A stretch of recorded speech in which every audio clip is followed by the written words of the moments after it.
लक्ष्मीबाई को जन्म से ही कृष्ण भक्ति का शौक था। जैसे और बच्चे गुड्डे गुड़िया खेल खेलते हैं, उसका ध्यान केवल कृष्ण की सेवा में था।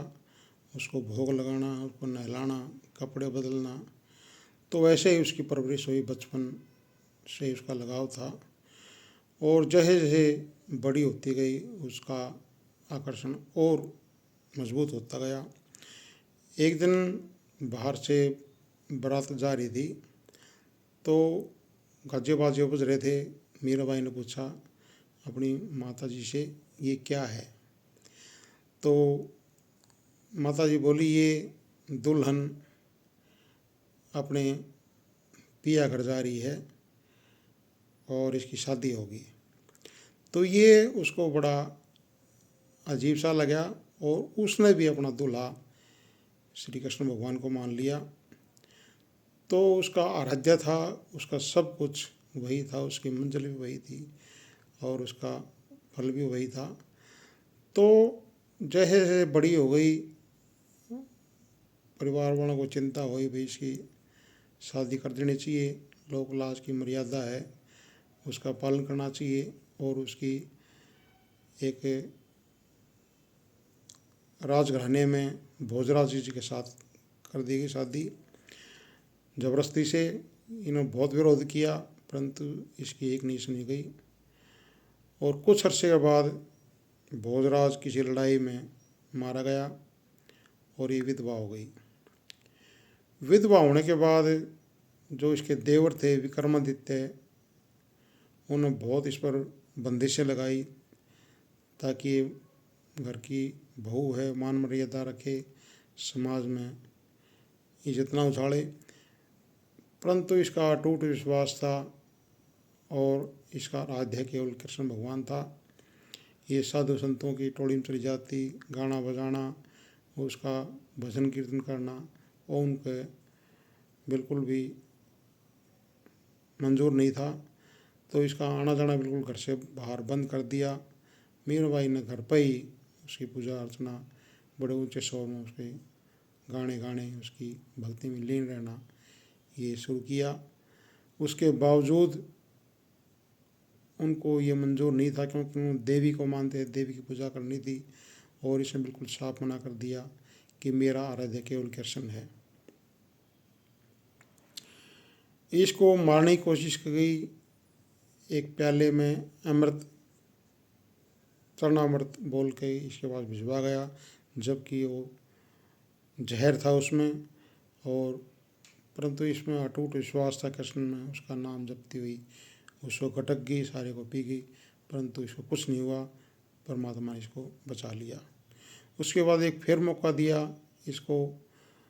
जिस तरह ये कृष्ण की भक्ति करती थी तो माला इसके पास फूलों की माला भेजी और उसमें सांप उसके नीचे रख के जैसे ही उठाएगी माला उसको सांप डस लेगा और उस टाइम भी इसको कुछ नहीं हो पाया।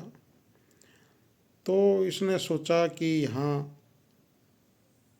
मेरे लिए ठीक नहीं है इतनी बंदिशें। इसको विक्रमादित्य की चाल का पता चल गया और ये रातों रात वहाँ से, मेवाड़ की रानी थी परंतु उसको रात के अंधेरे का फ़ायदा उठा करके इसने राजमहल को त्याग दिया और अपने प्रीतम के लिए पैदल ही वृंदावन की तरफ चल पड़ी। तो उस टाइम इसने एक ये शब्द विचारा। ये मेवाड़ की रानी थी, राजस्थान की भाषा में ये शब्द है, हरि मने पार उतार, नमी नमी विनती करूँ सू, कि ए भगवान मेरे को यहाँ से किसी तरह मेरा उद्धार कर, मैं विनती करूँ तेरे सामने, क्योंकि ये संसार सागर है, ये दुखों का सागर है। जगत में जन्मे बहुत दुख देखा, संसार शोक निवार।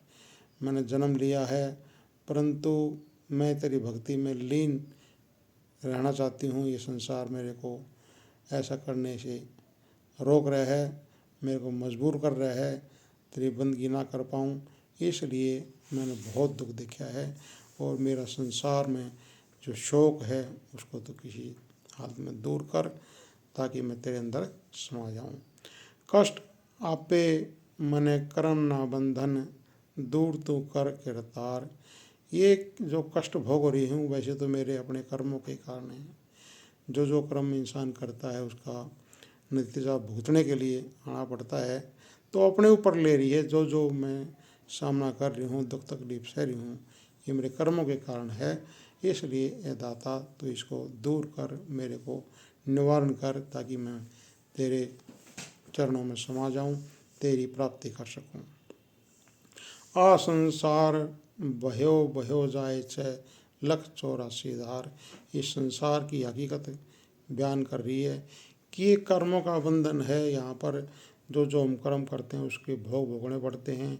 अच्छे करते हैं तो अगला जन्म शेर शाहूकार का, किसी राज्य महाराजा का मिल जाता है, किसी देव देवता का मिल जाता है। वो भी भोग जोनियाँ हैं, कुछ अरसे के लिए है, कुछ सालों के लिए है। उसके बाद यहाँ फिर 84 के बंधन में आना पड़ता है और बार बार हम युगों से भटक रहे हैं, आकि हम यहाँ से छुटकारा नहीं हो पाता। इसलिए आप कह रहे हैं ये संसार बह्यो बह्यो जाए है। ये सारा संसार ऐसे ही जामे बदलता रहता है, जन्म लेता है, मरता है। जो कर्म करते हैं अच्छे बुरे, उनके लिए 84 हमेशा तैयार रहती है। ये 84 की धार, 84 लाख जीव जंतु हैं यहाँ पर। और हम कर्मों के कारण, एक इंसान को ये बढ़ियाई है कि मालिक की बंदगी करके उसमें समा सकता है।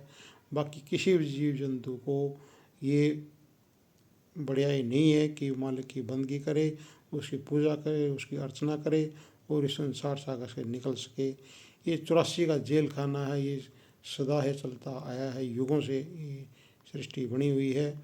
और हम कर्मों के बंधन में घूमते रहते हैं यहाँ पर। अब इंसान का जन्म दिया है, इंसान के पास लियाकत है, ताकत है, उसके बाद बुद्धि है, विवेक है। अगर वो चाहे तो इस जेल खाने को काट सकता है और यहाँ से सदा सदा के लिए मुक्त हो सकता है। वो यही है कि किसी पूर्ण महात्मा, किसी रहबर की खोज करे। अगर वो नाम का भेद दे, उसकी नाम की दौलत बख्शे, उसकी जो गुरु मंत्र दे, उसकी कमाई करे, तो जीव जो दुनियादारी में ख्याल फैला हुआ है उनसे ख्याल समेट करके हमारी आँखों के ऊपर आ जाएगा। और जो कर्मों का बंधन है, कर्म 3 प्रकार के होते हैं। क्रियामान कर्म, जब हम किसी संत महात्मा की, उस रहबर की, उस देहधारी सतगुरु की खोज करेंगे, जो उसका वाकिफकार है, उसका भेदी है, जो शब्द मार्गी है, जो अंतर्मुख भक्ति का उपदेश देता है। अगर उसकी हम शरण में जाएंगे तो नाम का वो हमको दौलत देगा। उसकी हम जैसे जैसे कमाई करेंगे, उसके उपदेश को अपने जीवन में ढाल लेंगे, तो हमारे नए कर्म नहीं बनते। जो क्रियामान कर्म हैं वो लेखे नहीं लिखे जाते, और जो संचित कर्म हैं, जैसे जैसे हम नाम की कमाई करेंगे, हमारा ख्याल सिमट करके आँखों के ऊपर आएगा, तो वहाँ शब्द है, उसकी हमारी आत्मा और मन की बैठक है। वहाँ जिस महात्मा ने उसका नाम का भेद दिया, उसका शब्द का मार्ग समझाया, उसका नूर सब ऊपर प्रकट हो जाता है। और जैसे जैसे हम शब्द मार्गी उस संत सतगुरु के दर्शन करते हैं, हमारे जो कर्मों का भंडार है, जो संचित कर्म होते हैं, वो सवा हो जाते हैं। जैसे चिनगी आग की पड़ी पुरानी घास, जैसे एक घास का स्टोर होता है और उसको छोटी चिंगारी लगा दे, पूरा स्टोर जल करके खाक हो जाता है। इसी तरह जब हम शब्द से जुड़ जाते हैं तो हमारे कर्मों का कितना भी भंडार हो, किसी भी बड़े खोटे कर्म हो, वह सवा हो जाते हैं। शब्द कर्म की रेख कटावे, शब्द शब्द से जाए मिलावे। जब हम शब्द से जुड़ जाते हैं तो हमारा आना जाना सदा के लिए मुक जाता है और हम शब्द को पकड़ करके ही वापिस अपने धुरधाम सतलोक पहुँच जाते हैं। शब्द शब्द पोड़ी हम रच्ची, चढ़ चढ़ पहुँचो नगरी सच्ची। ये आत्मा, ये रूह शब्द के जरिए ही नीचे आई, मंजिल दर मंजिल पार करती हुई। दरअसल हमारे को यहाँ का अनुभव लेने के लिए भेजा था, क्या अपना है, क्या पराया है, क्या सुख, क्या दुख, ताकि इंसान को एहसास हो उसके, उस सुख की अनुभूति हो उसके महत्व को समझ सके। परंतु एक, जिस तरह माँ बाप अपने बच्चे को विदेश में भेज देते हैं पढ़ाई करने के लिए, और अच्छा इंसान बनने के लिए, और वो वहाँ जाकर वहीं रंग तमाशों में मशगूल हो जाए, वहीं शादी कर ले और माँ बाप को पूछे ही ना, तो जो असल उसका मकसद था पढ़ाई करने का वो तो साइड में रह गया और ही अपनी नई दुनिया बसा कर बैठ जाता है। तो इसी तरह हमारी आत्मा भी यहाँ किसी विशेष प्रयोजन के कारण आई थी, उसको अनुभव लेने के लिए यहाँ के भेजा गया था, परमात्मा के हुक्म से आई थी और इस वक्त अपने घर वापस जाना था। परंतु ये यहाँ संसारी मोह माया में फंस गई, यहाँ की शक्लें हैं, पदार्थें हैं, उनको इकट्ठा करने में लगी हुई है। आज तक ना तक वो ले जा सका, ना ही आगे ले जा सकता, क्योंकि ये फना होना वाला है, सब कुछ आरजी है, सब कुछ नश्वर है। इस संसार में कुछ भी असल नहीं है, ये आए जाए सो माया, बदलता रहता रूप।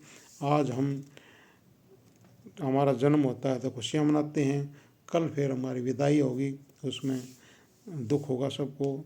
तो ये एक आर जार का मेला है, यहाँ एक आता है एक जाता है, क्योंकि एक कर्मा संदरा खेत है। यहाँ से कोई भी जीव अपनी मर्जी से नहीं निकल पाता। अगर हम इंसान के जामे में भी हैं तब भी हम इसको कौड़ियाँ इकट्ठे करने में बिता देते हैं, परंतु ये जामा जो इंसान का है बड़ी जद्दोजहद के कारण मिलता है, उसकी असीम कृपा होती है, उस मालिक की दया मेहर होती है, तब इंसान का जामा मिलता है। क्योंकि मालिक चाहता है कि यहाँ से हम आज़ाद हो जाएं। ये 84 का बंधन है जो गेट लगे हुए आने जाने की, इससे हम मुक्ति पा सकें, इसलिए इंसान का जामा दिया जाता है। परंतु हम असल मकसद को भूल करके और धन दौलत इकट्ठा करने में लगे हुए हैं, जैसे हम साथ ले जाएंगे। परंतु ये धन दौलत है, यहाँ के साजो सामान हैं, केवल यहाँ के लिए उपयोगी हैं इस मृतलोक में। अगर सतलोक में जाना है तो वहाँ केवल नाम की कमाई, केवल शब्द की कमाई हमारा सहारा बन सकती है। ऐथे ओथे नाल, जहाँ और नाम की हम जुड़ जाते हैं, नाम से शब्द से हम जुड़ जाते हैं, तो हमारा स्वार्थ भी बनता है और परमार्थ भी बनता है। इसलिए जो पूर्ण महात्मा होते हैं, जो शब्द के वाकिफकार होते हैं, वो अपने सत्संग के जरिए, अपने प्रवचन के जरिए जीव को समझाते हैं भाई ये तुम्हारा असल देश नहीं है, असल मुकाम नहीं है, असल देश तुम्हारा सतलोक है, सचखंड है, जहाँ तुम आए थे वापिस। तो जो रूहें यहाँ तड़प रही हैं, विलक रही हैं, परेशान हैं, उसकी अपने प्रीतम की याद में उसकी और उसके भाने में आ जाती हैं, उसकी शरण ले लेती हैं, और जो वो संत महात्मा पूर्ण रहबर जो अपना शब्द का भेद देता है, उसकी दिन रात कमाई में जुट जाती हैं। दरअसल इंसान का असल काम यही है, आवर काज तेरा कित न काम, मिल साध संगत भज केवल नाम। केवल हमने नाम की कमाई करनी है, शब्द की कमाई करनी है, यही इंसान का मकसद है। क्योंकि परमात्मा की असीम कृपा हुई है तो हम इंसान के जामे में आए हैं, और किसी जामे पर नज़र मार कर देख लो, सब में दुख ही दुख है, तकलीफ ही तकलीफ है। अब एक पेड़ खड़ा है तो 100 साल से मूक बन कर खड़ा हुआ है, उसको कोई टहनी तोड़े, उसको कोई पत्ते तोड़े, उसको कोई आरी चलाए, कुछ नहीं, ना कोई शिकायत कर सकता, ना उसके लिए कोर्ट कचहरी। एक सांप है, फ्रीली घूम भी नहीं सकता, देखते लोग उसको जान से मारने की कोशिश करते हैं। एक खच्चर है, कितना वजन ला देते हैं, और नहीं चलता तो उसके ऊपर चोटियाँ पड़ती हैं। तो किसी जामे में नज़र मार कर देख लो, एक बैल है, अगर वो उस हल जोतते हैं उससे अगर नहीं उठाया जाता, नहीं चला जाता, तो उसका नाक बंद कर दिया जाता है ताकि उसका सांस ही रुक जाए। वो बेचारे को फिर चलना पड़ता है, मजबूरन गिर जाता है और अपने प्राण त्याग देता है। अगर नहीं भी मान लो गिरता है तो उसको बेच देते हैं और उसकी चमड़ी उतार दी जाती है। तो किसी जामे में नज़र मार कर देख लो, तांगे में घोड़े को जोत देते हैं, उसमें 10-12 सवारी बैठ जाएंगी, और देखो कितना वज़न खींचता है, और फिर ऊपर डंडे की मार सहनी पड़ती है। तो कोई भी इंसान भी दुखी है, यहाँ दुख सुख का संसार है। अगर आज हम कुछ सुख के सांस ले रहे हैं तो ये परमानेंट ही है, ये तो दुख भी आएगा सुख भी आएगा। इसलिए ये संसार आरजी है। हमने उस रचना के बजाय रचयिता की खोज करनी है, जो हमारा सबका पिता है। एक पिता एक कस के हम बारक, हमारा सबका पिता है, चाहे हम किसी भी जाति के हों, किसी भी धर्म के हों, किसी भी मुल्क के हों। ये हमने भेदभाव अपने आप बनाए हैं, परंतु हम मालिक के बच्चे हैं। उस पिता को याद करना, हमारा शुक्रिया करना फ़र्ज़ है सबका, क्योंकि जो भी दिया है उसने दिया है, और उसके भाने में रहेंगे तो उसके दायरे में आएंगे तो पूर्ण रहबर पूर्ण सतगुरु जिसका वो प्रगट रूप होता है वो अपने साथ लेकर के वापस धूमधाम पहुंचा देगा।